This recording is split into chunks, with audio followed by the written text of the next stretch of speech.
Ok, on continue. Donc, on est sur ces histoires d'intervalle de confiance. Donc, je vais revenir sur mes slides, ce sera aussi simple.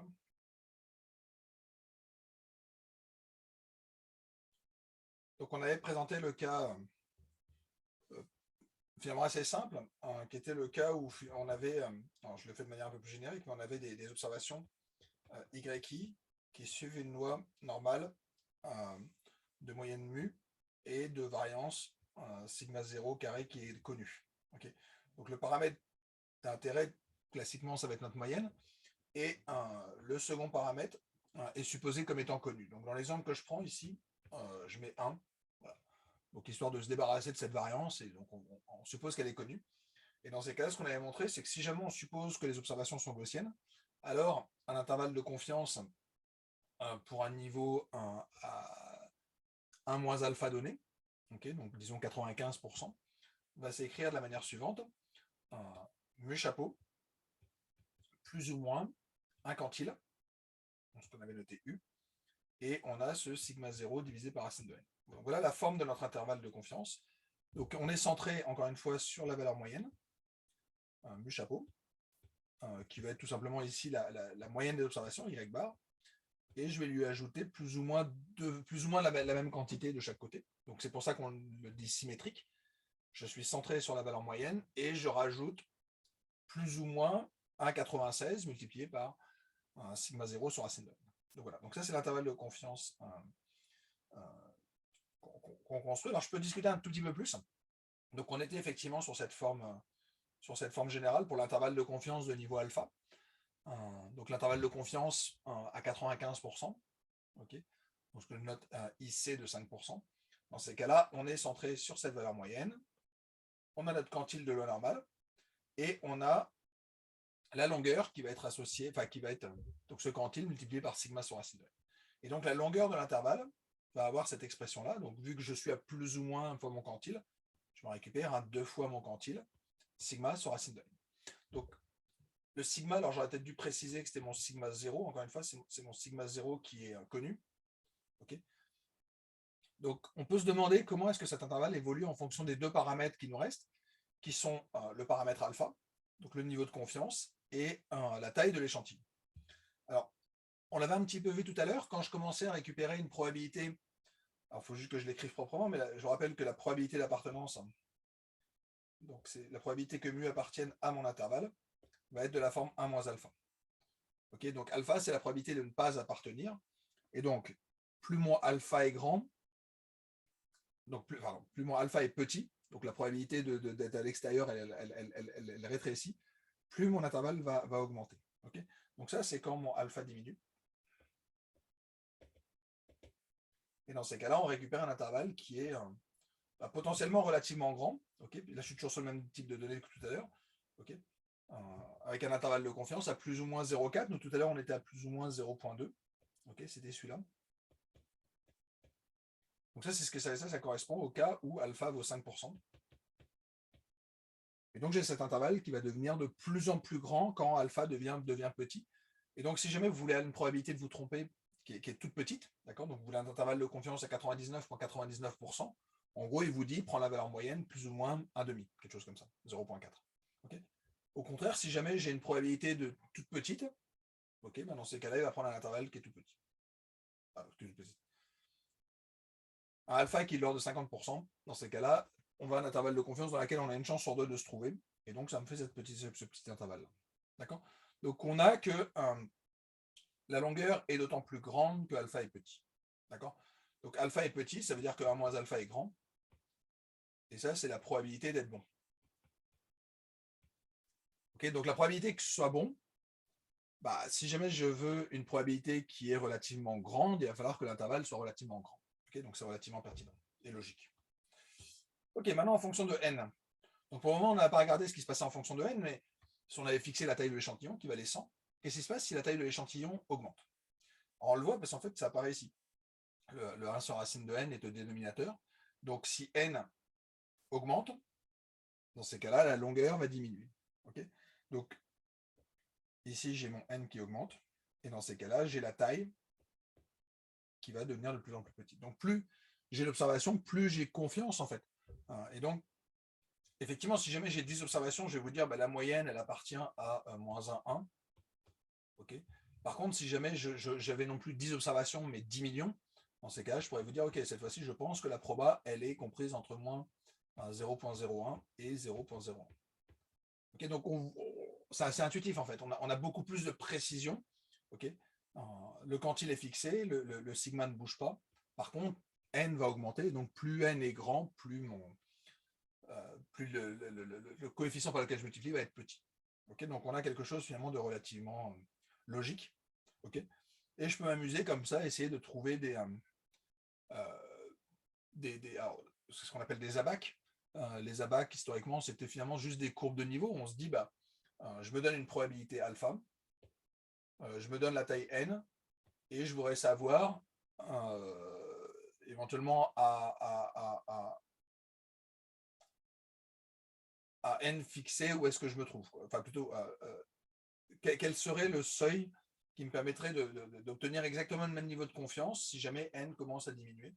Okay, donc on voit que si n, si jamais je passe d'un n qui était relativement grand avec une probabilité alpha qui était petite, bah, si jamais n diminue mais qu'en même temps on augmente alpha, bah, dans ces cas-là on reste toujours sur le même niveau de confiance, sur la même longueur de l'intervalle. Okay, donc ici je vous trace la longueur de l'intervalle, donc par exemple ici j'ai une longueur de 1. La longueur de 1 elle se trouve très exactement là. Et donc, on a le lien entre L, N et alpha. Donc, le alpha est ici, le N est là, et le L se trouve là. Donc, on peut jouer comme ça pour essayer de trouver les niveaux. Donc, soit vous vous donnez la longueur de votre intervalle. Un exemple assez classique, c'est si jamais vous vous donnez la longueur de l'intervalle. Donc, la longueur de l'intervalle vous dit quel degré de confiance est-ce que vous voulez. Enfin, plutôt, sur votre estimateur. Donc, vous voulez vous dire, je voudrais un estimateur qui soit de la forme plus ou moins 0,1.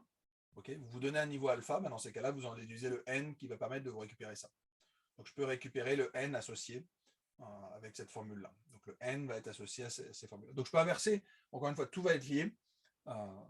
Soit je me donne n et alpha, et dans ces cas, je récupère mon intervalle, soit au contraire, je présuppose la taille de mon intervalle, et dans ces cas-là, soit vous dites, voilà le niveau de confiance qu'il me faudrait, ou voilà le nombre d'observations qu'il me faudrait. Okay, donc, on peut jouer un tout petit peu sur le choix des paramètres. Donc, on va le faire sur des vraies données. Okay. Donc, j'ai observé 5 notes qui sont donc dans mon vecteur Y. 3.4, 3.7, 3.9, 3.6, 3.75. On suppose que les notes suivent une moyenne, une loi normale, pardon, de moyenne mu et de variance. Encore une fois, parce que je note ici, c'est le paramètre de variance. Okay, donc la variance ici vaut 0.04. Okay, on suppose qu'elle est donnée. Et je voudrais savoir que vaut ma moyenne. Donc on pourrait calculer la moyenne, okay, mais encore une fois, le but n'est pas de ma moyenne dans le sens où mu chapeau, ce sera l'estimateur de mon paramètre mu, ce sera la moyenne empirique. Et là, on ne veut pas ça, on veut un intervalle. Donc on s'en fiche un petit peu de la valeur moyenne, on veut vraiment l'intervalle. Ce que nous dit la théorie, c'est l'intervalle de confiance, par exemple, à 10%, puisqu'on nous demande un niveau de confiance à 90%, donc la valeur alpha, c'est de 10%. Okay, ça va être de prendre, l'intervalle est indiqué ici, la valeur moyenne, et je vais prendre l'intervalle de confiance symétrique, donc centré sur Y bar. Donc je vais avoir plus ou moins la même valeur, plus ou moins H, avec les notations que j'avais tout à l'heure. Donc j'ai mon quantile à 95%, okay, avec toujours la même règle qui est, je vous la reprécise une dernière fois, mais si jamais je veux être dans cet intervalle-là avec 90% de chance, dans ces cas-là, je dois être à gauche avec 5% et à droite avec 5%. Donc la valeur qui se trouve très exactement ici, en fait, c'est le quantile à 95%, puisqu'il y a 95% de chance d'être là. Okay, donc c'est 1,64. Donc j'ai mon quantile à 95%. Donc encore une fois, je veux 15%, 5% à gauche, 5% à droite. Et en haut, je mets mon sigma, 0. C'est-à-dire la racine carrée de ma variance, et en dénominateur, je divise par racine carrée de n, mais comme j'ai 5 notes, je divise par racine carrée de 5. Et donc, on voit qu'il y a 90 chances sur 100 pour que les notes suivent une loi normale qui soit centrée sur un paramètre mu qui est compris entre 3.5 et 3.8. Voilà. C'est ça que ça veut dire, cet intervalle de confiance. Donc, je peux l'obtenir assez facilement avec R, tout simplement en faisant cette formule-là. Donc j'ai ma moyenne, plus ou moins. Alors le plus ou moins, je peux le définir en définissant un vecteur avec le plus et avec le moins. Mais j'aurais pu mettre un Q-norme, par exemple. J'aurais pu ici écrire un Q-norme de 0.05 et 0.95, ce qui m'aurait donné exactement la même chose. J'ai ma racine carrée de 0.4 et j'ai ma racine carrée au dénominateur de n. Et donc ça me donne très exactement ces valeurs numériques. Okay, donc c'est comme ça qu'on va construire notre intervalle de confiance quand on a des observations qui suivent une loi normale. En tout cas, on suppose qu'ils supposent une loi normale et que je veuille un intervalle de confiance sur ma moyenne en supposant que sigma était donné. Cette fois-ci, on va relâcher cette hypothèse parce que c'est pas réaliste en fait. Dans la vraie vie, on ne connaît pas l'écart type. Okay, donc on est sur des variables qui suivent une loi normale. Donc on garde l'hypothèse de normalité. Okay, donc je continue à avoir une loi normale et j'ai cette fois-ci deux paramètres. Donc on a mu et sigma 2 qui sont nos deux paramètres, qui sont non observés. Enfin, non observés, inconnus, si vous voulez. Okay, donc je ne connais pas ces deux valeurs et je vais essayer de les approcher. Alors, il y a quand même un petit point sur lequel je veux insister, c'est le fait que les paramètres ne sont pas exactement de même nature, dans le sens où il y a toujours un paramètre d'intérêt. Mu, c'est mon paramètre d'intérêt. Et donc, je veux toujours avoir mon intervalle de confiance sur mu. Et sigma, c'est un paramètre, parce que effectivement, je ne le connais pas, mais en fait, c'est ce qu'on va appeler un paramètre de nuisance. Et dans le sens où il est là juste pour m'embêter, parce que je ne le connais pas, mais j'en ai pas vraiment. Enfin, c'est pas que j'en ai pas besoin, c'est pas mon intérêt en tout cas. J'en ai besoin, parce qu'il apparaît, on l'avait vu tout à l'heure, la variance apparaissait dans la construction de mon intervalle de confiance. Et mais il ne m'intéresse pas, quoi. Donc, je vais l'estimer de manière un peu anecdotique et puis on va voir si jamais ça a une influence. Donc, juste revenons à nos moutons. On a des estimateurs pour ces deux paramètres. On a X bar et on a S2, qui sont tous les deux d'ailleurs des estimateurs sans biais de nos deux paramètres. Okay, donc ça, on en avait déjà parlé. Ce n'est pas les estimateurs du maximum de vraisemblance. Encore une fois, la moyenne, ça marcherait. Celui-là, c'est bien l'estimateur de mu. Et celui-là, ce n'est pas exactement l'estimateur du maximum de vraisemblance, puisque c'est l'estimateur du maximum de vraisemblance dans le cas gaussien. Je vous renvoie à la série de capsules précédentes. C'était du 1 sur n, la somme des xi moins x bar. Mais peu importe, je peux définir ces deux objets qui sont x bar et s bar. Alors, on avait vu, quand je vous ai défini la loi normale, on avait vu qu'il y avait une statistique d'intérêt, une loi qui apparaissait de manière assez naturelle. C'est la loi de Student. Et donc, ce qu'avait dit Student, c'était la chose suivante, c'est que si jamais j'ai des observations qui suivent une loi normale mu sigma 2, si jamais je construis ces deux estimateurs, avec x bar et s carré, dans ces cas-là, la statistique suivante, t, qui est la racine carrée de n, x bar moins mu sur s, va suivre alors une loi de Student. Okay, la loi est moche, mais disons que c'est une loi qui est connue, et donc c'est pas très très grave. Donc c'est une loi de Student à n-1 degré de liberté. Okay, donc c'est une loi. L'idée qu'on va avoir toujours en statistique, c'est de retomber sur des grandeurs statistiques dont on connaisse la loi. Okay, elle n'est pas forcément simple, on s'en fout de la simplicité. La simplicité, c'est vraiment un détail, dans le sens où de toute façon, on va passer derrière par des calculs numériques. Donc en fait, à partir du moment où l'ordinateur sait calculer cette chose-là, on s'en fout. Voilà. Donc on va admettre, cette loi-là, elle est connue, et donc je peux récupérer en particulier ces quantiles. Une fois qu'on a admis ça, en fait, on est content. Pourquoi? Parce que le but, c'est de déterminer l'intervalle de confiance sur mu, et on va faire exactement la même stratégie qu'auparavant, c'est de dire, ok, comme T suit une loi de Student, dans ces cas-là, je peux construire un intervalle dans lequel je vais me trouver, désolé, c'est un T ici, dans lequel je vais me trouver avec une certaine probabilité. Donc je peux les construire, c'est juste les quantiles de ma loi de Student à n-1 degré de liberté de niveau alpha sur 2, et le quantile de niveau de degré de liberté n-1 et de niveau 1 moins alpha sur 2. Donc c'est ce qu'on notera classiquement par la suite. T de n-1 alpha sur 2, ou de T de n-1, 1 moins alpha sur 2. Je crois que j'ai oublié un 1. Je vais essayer de les corriger dans mes capsules, dans les slides, pardon. Donc on a ce... pardon, oui c'est ça. Donc c'est la même chose que le U, d'accord? Tout à l'heure on avait dit on a du U de 1 moins alpha sur 2, enfin plus ou moins U de alpha sur 2. Là on va avoir du T de 1 moins alpha sur 2. La seule chose c'est qu'il faut faire intervenir les degrés de liberté, d'où l'histoire du n-1 qui apparaît. Voilà. Donc on a ce petit terme en plus. Mais à partir du moment où on sait que t il est dans un intervalle avec une probabilité donnée, ben dans ces cas-là, il suffit de reconstruire.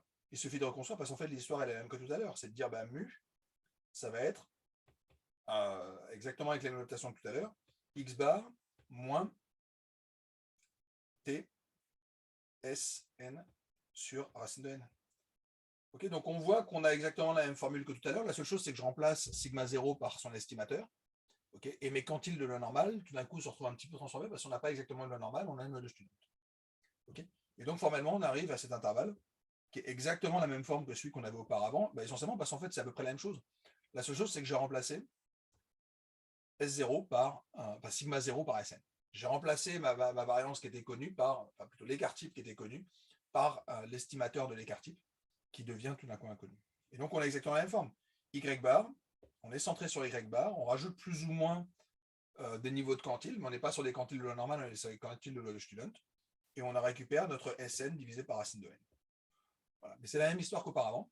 Okay, donc on arrive à la formule suivante, qui est, si jamais je veux construire un intervalle de confiance pour mon paramètre d'intérêt mu, dans le cas où j'ai des observations qui suivent une loi normale mu sigma 2, dans ces cas-là, je peux facilement construire un intervalle de confiance. L'intervalle de confiance bilatéral, symétrique pour mu pour un niveau de probabilité 1 moins alpha, ça va être la chose suivante. Ça va être y bar plus ou moins mon quantile de loi de Student à n-1 degré de liberté, mais avec les probabilités alpha sur 2, 1 moins alpha sur 2. Donc si jamais je veux un intervalle de confiance qui est symétrique, les deux quantiles sont opposés l'un à l'autre. Et je récupère au numérateur mon estimateur de mon écart type, donc ce que j'avais noté S, ou si vous voulez la racine carrée de S2. Okay, et au dénominateur, j'ai ma racine carrée de N. Donc c'est exactement la même forme que ce qu'on avait dans le cas gaussien. La seule petite subtilité, c'est vraiment ces deux termes-là. Le fait que j'utilise un quantile, non pas de loi normale, mais de loi de Student, et je remplace la grandeur inconnue par son estimateur. Okay, et il s'avère que si jamais j'ai pas mal d'observations, disons plus que 100, en fait, techniquement, on revient exactement sur la valeur précédente, essentiellement parce que les quantiles de ma loi de Student, dès qu'on a plus de 100 degrés de liberté, dans ces cas-là, ça correspond à 10-4 ou 10-5 près aux grandeurs du vecteur de la loi normale, en fait. Donc on retombe sur nos pieds, on retombe sur la grandeur précédente, la loi de Student étant une bonne approximation. Enfin, la loi de Student à plus de 100 degrés de liberté étant clairement bien approchée par une loi normale, sans très réduite. Okay, donc la petite subtilité, c'est ça, c'est quand n n'est pas trop grand. Donc si n est petit, alors dans ces cas-là, il y a cette petite correction qu'il va falloir faire, qui consiste à dire que ma loi gaussienne, elle va se transformer en une loi de Student. Et sinon, la forme est la même, et voilà, on reste dans un environnement relativement connu. Donc là, je peux corriger, par exemple, le cas précédent, parce que ce n'était pas exactement la même chose que ce qu'on avait eu auparavant. On avait dit tout à l'heure, on avait supposé qu'on avait une variance qui était connue à 0.04. Alors en fait, si je la calcule numériquement, on est un petit peu plus petit. Okay, donc au lieu d'être à 0.04, on est à 0.0345. Et donc si jamais je remplace ma grandeur inconnue par cet estimateur, par cette variance empirique, okay, cette chose-là, c'est mon S, ou c'est mon S carré, pardon, ou c'est mon sigma chapeau carré. D'accord. Dans ces cas-là, je récupère cette chose-là. Il faut juste que je fasse un tout petit peu attention. C'est que cette fois-ci, mon quantile, donc quand je fais du quantile à 90%, si jamais on suppose qu'on est gaussien, c'est-à-dire mu sigma 0 carré, dans ces cas-là, on avait un quantile qui était à 1,64. Ici, sigma est inconnu, donc je le remplace par son estimateur. Et dans ces cas-là, je vais récupérer du 2.13. Donc on voit qu'on a un intervalle qui est un peu plus grand. D'une manière un peu simple, en fait, le fait de remplacer une grandeur connue par un estimateur nous rajoute de l'incertitude. Et donc l'intervalle va être un petit peu plus grand. Dit avec les mains, c'est ça que ça raconte. Donc voilà, notre estimateur, c'est tout simplement la moyenne, plus ou moins 2.13, multiplié par la racine carrée de ma variance empirique, divisé par racine de n. Et donc on récupère cet intervalle de confiance, donc 3.5, 3.85. Ok. Alors juste pour info, la partie d'après, ce sera sur les tests.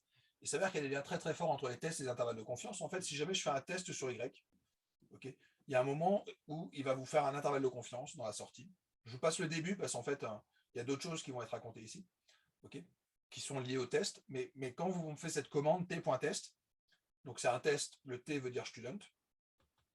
Okay, donc si jamais j'ai des données Y et je fais un test de student, en gros, il va me faire un test sur la moyenne.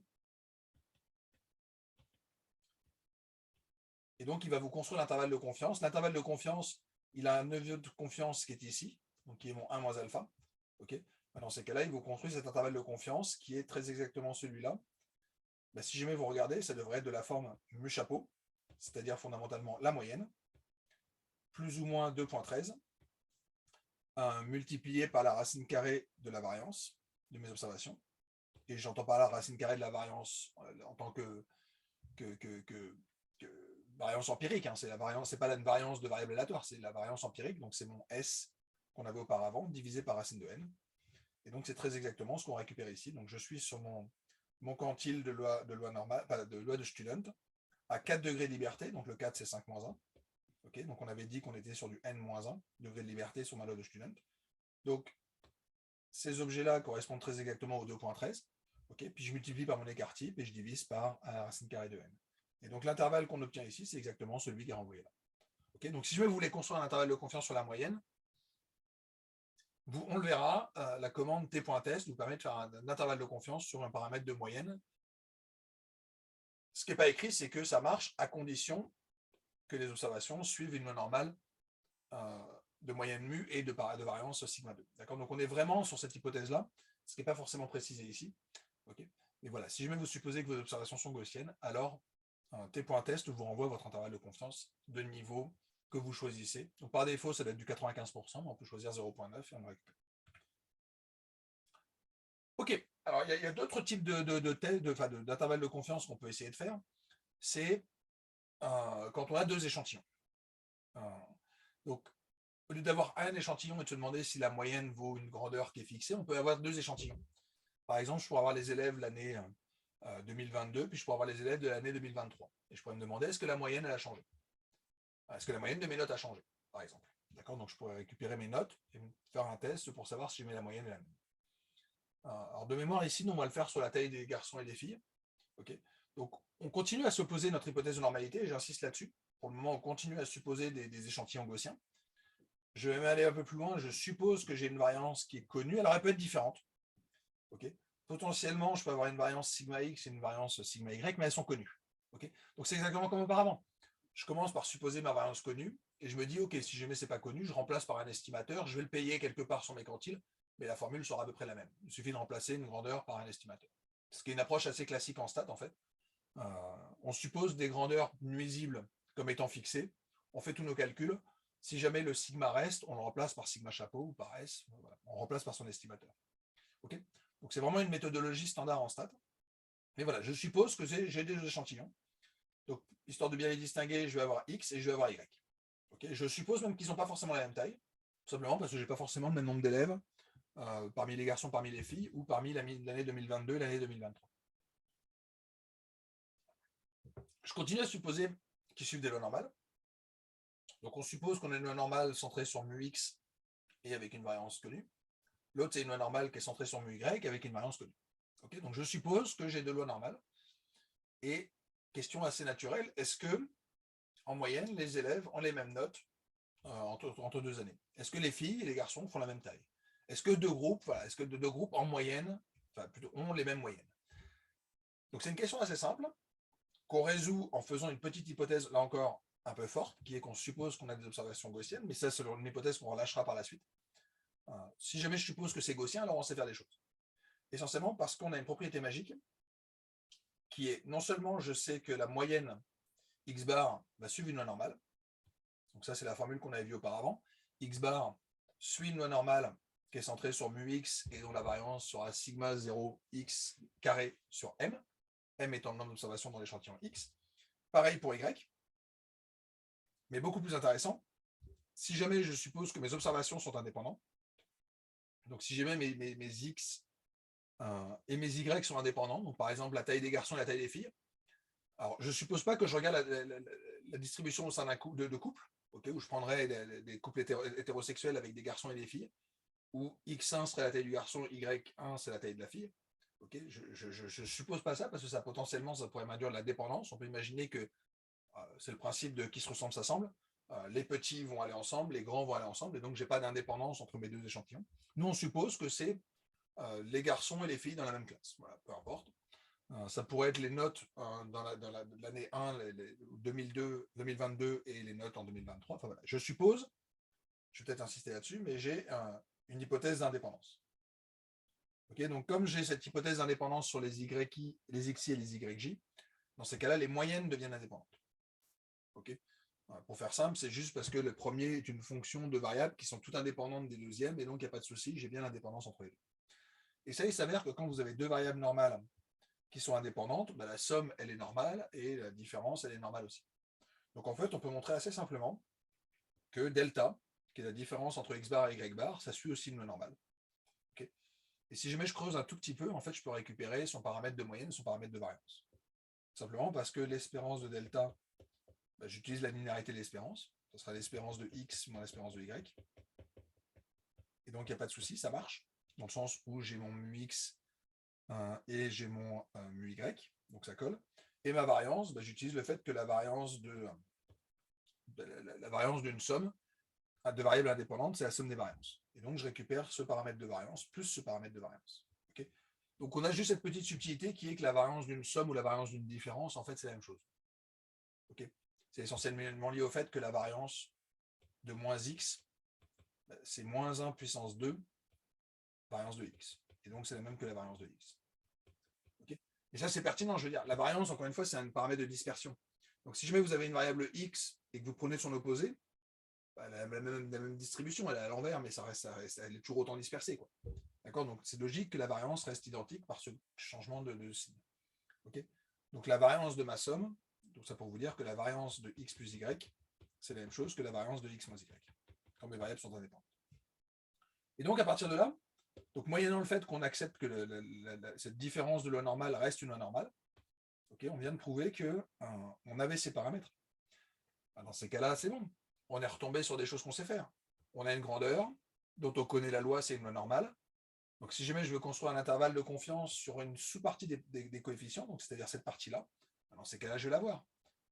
Comme tout à l'heure, je centre, je réduis, j'obtiens mon z, et donc je récupère mon intervalle de confiance. Donc on est juste en train de dire, bah, la variable z qui est mon delta moins son espérance. Alors on voudrait bien diviser par, on va diviser en fait par son écart type. Okay, donc ça c'est la racine carrée de la variance de delta. Ça va suivre une loi normale sans très vite. Okay, alors ça se simplifie un tout petit peu moins que ce qu'on avait auparavant parce que bah, j'ai potentiellement un n et un m qui sont différents. Donc le racine carrée de n qu'on avait auparavant, il n'est plus trop là. Mais il est caché ici. Okay, il est caché dans ces deux choses-là. Donc on a plus ou moins ce racine de n qui apparaît encore une fois. Ok, donc là on est bon. Je veux dire, ici tout est connu. Je reviens juste sur un point. Alors je vais vous le faire avec des couleurs. Ça, c'est ce que me donnent mes données. Ça, c'est la taille de mes échantillons. Okay, c'est mes données. Ça, c'est la partie aléatoire. Et la partie qui reste, ça va être cette partie-là, qui est la grandeur qu'on veut essayer d'encadrer. Notre but est ici de trouver un intervalle de confiance sur ce mu x moins mu y. Okay, donc comment est-ce qu'on fait pour le construire? C'est toujours la même chose. Cette grandeur-là, donc ce mu x moins mu y, je vais tout simplement dire que mu x moins mu y, c'est quoi? Ça correspond toujours à notre z multiplié par la racine carrée de mes deux choses au dénominateur, enfin de mes deux fractions. Okay, ah pardon, il faut mettre un signe moins. Et puis je vais avoir un plus x bar moins y bar. Okay, donc je fais toujours la même stratégie, c'est-à-dire, pardon, il manque un moins. Cette chose-là, ça va être la valeur centrée de mon intervalle. Okay, et ensuite, je récupère mon quantile de ma loi normale multiplié par mon écart type, alors pas l'écart type de mes observations, l'écart type de ma différence entre les observations, entre les moyennes, pardon. Okay, donc là-dedans, on se trouve caché, en fait, c'est juste la version un peu plus générale de ce qu'on avait auparavant, c'est-à-dire le sigma 0 sur racine de n. À partir du moment où j'ai deux échantillons, je somme mes deux variances, et donc je me retrouve avec la racine carrée de la somme des variances. Okay, donc c'est juste un petit peu plus moche, mais c'est pas non plus si compliqué que ça. Okay, et donc on récupère cet intervalle relativement général avec notre différence empirique qui a été observée, plus ou moins une constante qui est toujours basée sur la même chose, le quantile, et un terme de variance de notre grandeur d'intérêt qui, à peu de choses près, s'écrit comme étant un écart type sur le nombre d'observations, sur la racine carrée du nombre d'observations. C'est un peu plus subtil parce qu'on a deux échantillons, mais la formule ressemble à ce qu'on avait auparavant.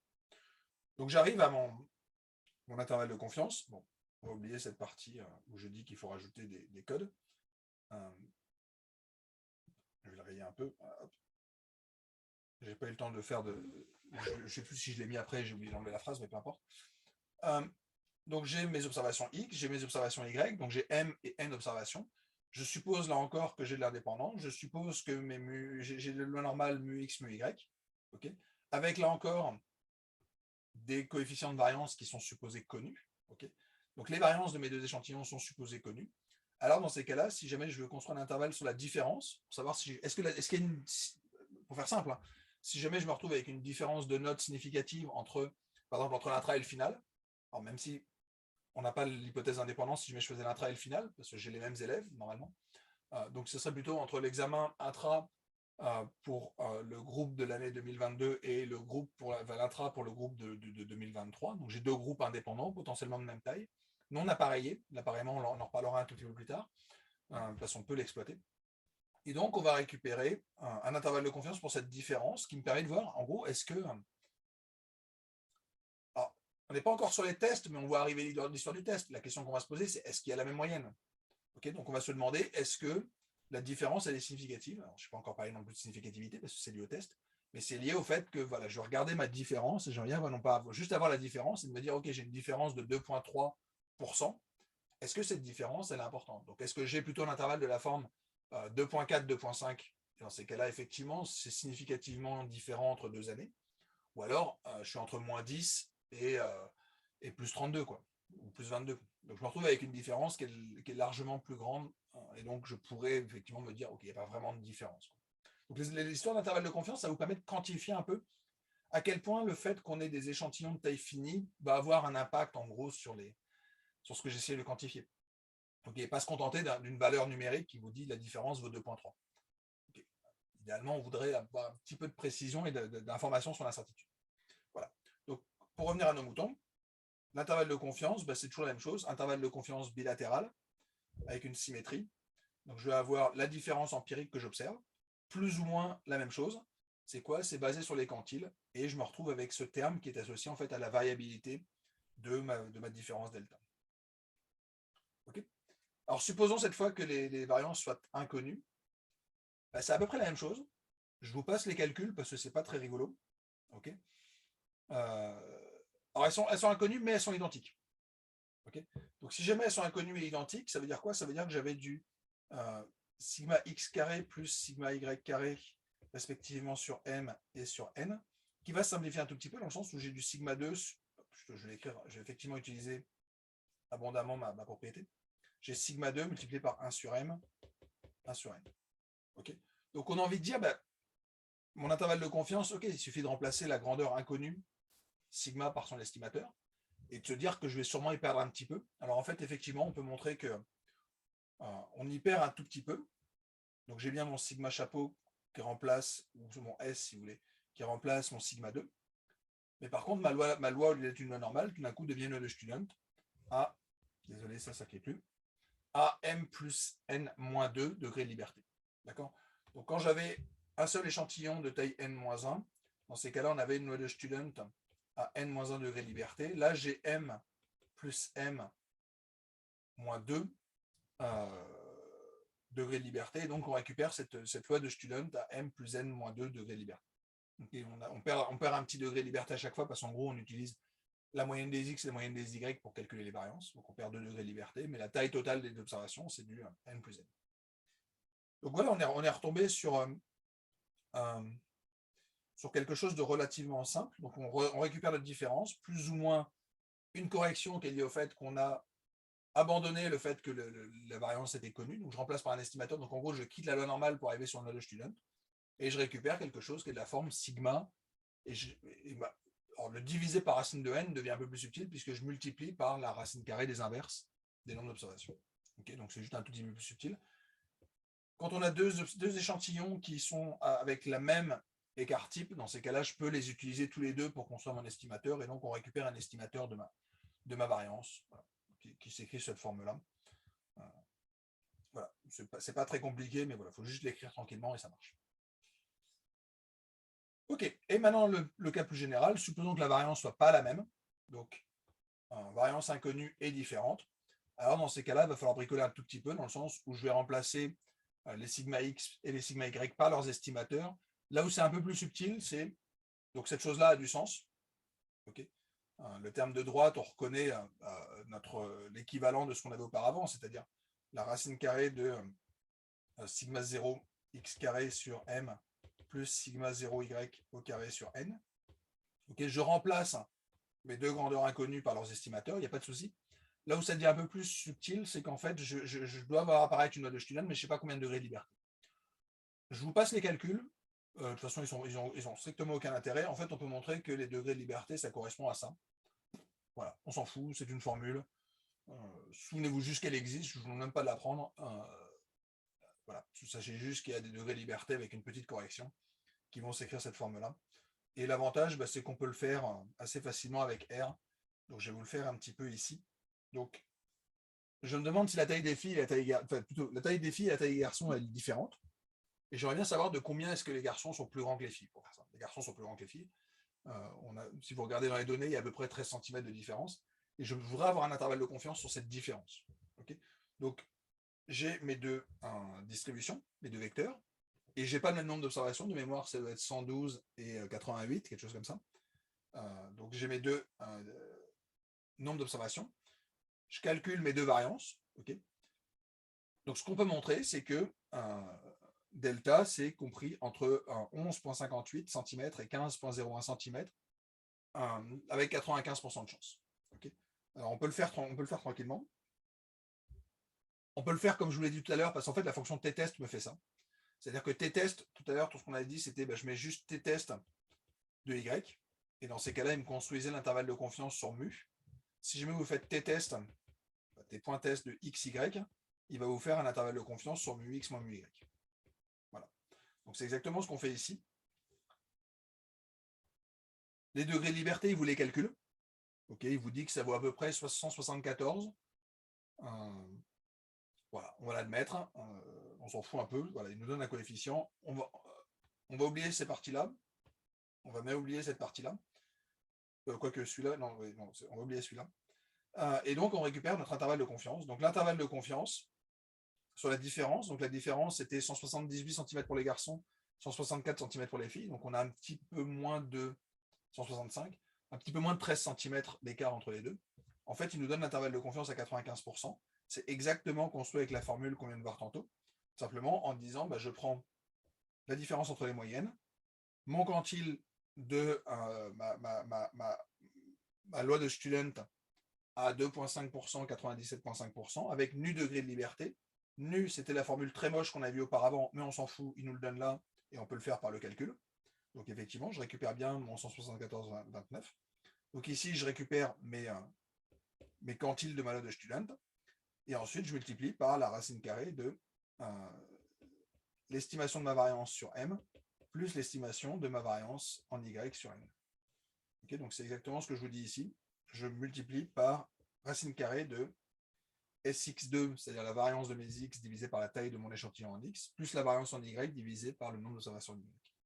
Bon, on tombe très exactement sur les mêmes valeurs que celles qui sont là. Okay, donc ça tient la route, on est capable de construire très facilement des intervalles de confiance.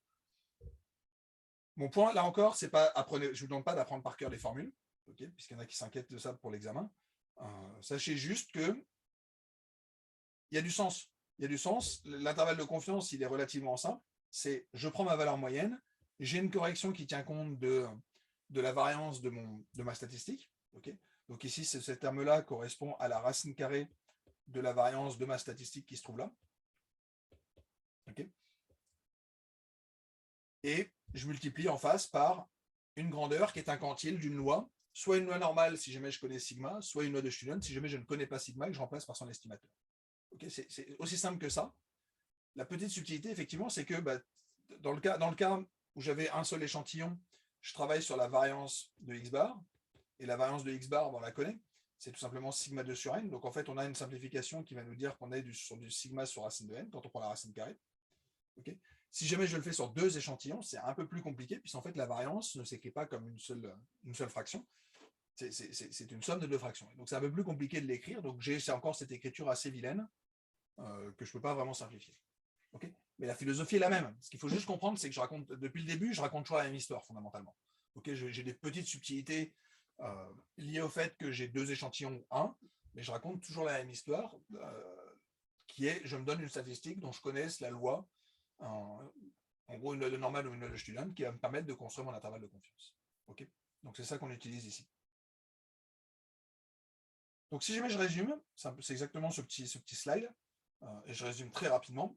Si jamais vous avez des données qui sont gaussiennes avec une variance qui est connue, alors dans ces cas-là, on utilise le fait que racine carrée de n x bar moins mu sur sigma sur une loi normale centrée réduite, et dans ces cas-là, mu, je peux construire facilement son intervalle de confiance, c'est x bar plus ou moins un quantile de loi normale sigma sur racine de n.